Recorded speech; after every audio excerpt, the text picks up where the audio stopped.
இன்றைக்கி பார்த்தீங்கன்னா பள்ளி பற்றி சொல்ல போகிறேன். இப்போல்லாம் பார்த்தீங்கன்னா சின்னவங்கலேருந்து பெரியவங்கலேருந்து பள்ளியை பார்த்தோன்னா அப்படியே பயந்துக்கிறாங்க. எனக்கு ஒரு விஷயம் புரியல. பள்ளி என்ன செய்யுது? பள்ளி பாம்பு மாதிரி விஷமா சொல்லுங்கள்? அது வந்து கடிச்சிருமா சொல்லுங்கள்? இல்லை இல்லை, நாமளும் பயந்துக்கிட்டு நமக்கு வர பின்னாடி வர சந்ததிகளும் பயந்துக்கிறாங்க. பள்ளிக்கு எல்லாமே பயந்தால் எப்படிங்க? பள்ளிக்கெல்லாம் பயந்தால் எப்படி சொல்லுங்கள்? சாதாரண பள்ளி வீட்டில் இருக்கும், நம்ம அதாவது கிச்சனில் இருக்கும், ஹாலில் இருக்கும், பெட்ரூம் எல்லா இதுலேயும் பள்ளி இருக்குது. பள்ளி இல்லாத இடம் இல்லை.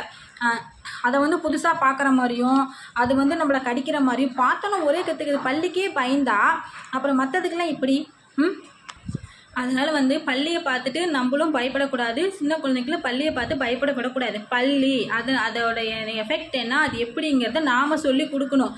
நாம்ளும் பயந்துக்கிட்டு அவங்களே வர அப்போ இன்னும் பின்னாடி வர்றவங்க எப்படி இருப்பாங்க? இங்கே பாருங்கள், பள்ளி வர்றதுக்கு முக்கிய காரணம் பார்த்தீங்கன்னா கிச்சனில் நிறைய சின்ன சின்ன பூச்சி இருக்கும், கொசு இருக்கும், சின்ன சின்ன வண்டுகள் இருக்கும். இதெல்லாம் பிடிக்கிறதுக்காக கிச்சனில் வருது.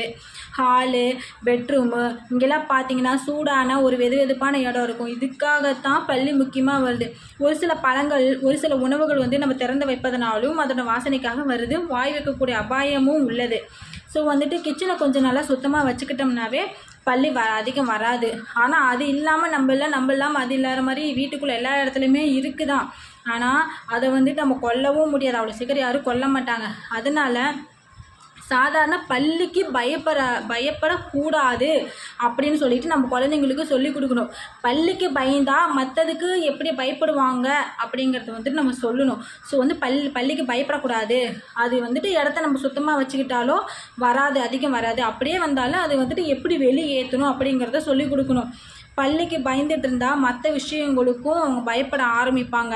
அதனால் பள்ளிக்கு பயப்படக்கூடாது. பள்ளி மேலே விழுந்தால் கூட நம்ம கையில், காலில் இந்த மாதிரி எந்த இடத்துல விழுந்தாலும் சரி ஒரு வீச்சுன்னு ஒரு கத்துறது. அந்த மாதிரி கத்தாமல் அதை வந்துட்டு தட்டி விழலாம். சாதாரணமாக ஒரு குப்பை விழுந்துச்சுன்னா நம்ம என்ன செய்வோம்? எப்படி தட்டி விட்டுருவோமா? அதே மாதிரி தான் தட்டி விடணும். சரிங்களா? அதுக்கு பயப்படக்கூடாது. நம்ம இந்த விஷயத்துக்கு மட்டும் இல்லை, நிறைய விஷயத்துக்கு இந்த மாதிரி நம்ம பயந்தாலோ இல்லை பயந்து இருந்தாலோ அந்த பயமே வந்து நம்மளை தாக்கும் அப்படிங்கிறது ஒரு உண்மை. சரிங்களா? இதுக்கெல்லாம் போய் ஜாதகம் பார்க்கணுன்னு கிடையாது, இது உண்மை. அதனால் வந்துட்டு நம்ம வந்துட்டு அவங்களுக்கு சொல்லிக் கொடு, பள்ளிக்கு பயப்பட வேண்டாம் அப்படின்ட்டு நாமளும் பயப்படாமல் அதை கையால் கற்றுக்கணும். நிறைய விஷயங்கள் இது மாதிரி சொல்லிக் கொடுக்கணும்.